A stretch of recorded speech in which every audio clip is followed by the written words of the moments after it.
Assalamualaikum dan salam sejahtera. Kali ini saya akan menerangkan oxidative cleavage of alkane. Jom kita mula.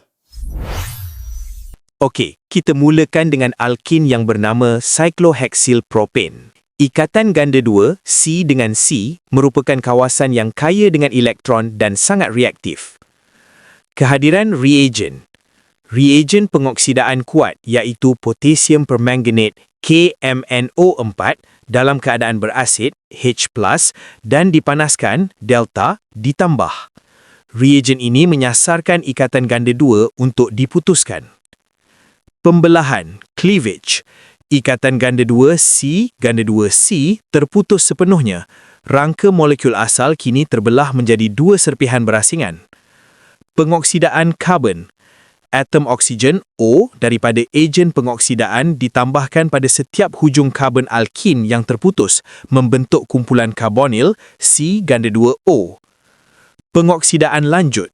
Jika terdapat atom hidrogen H yang terikat pada karbon alkin asal, ia dioksidakan menjadi kumpulan hidroksil OH membentuk carboxylic acid. Dalam contoh ni, dua carboxylic acid terbentuk iaitu cyclohexane carboxylic acid dan ethanoic acid.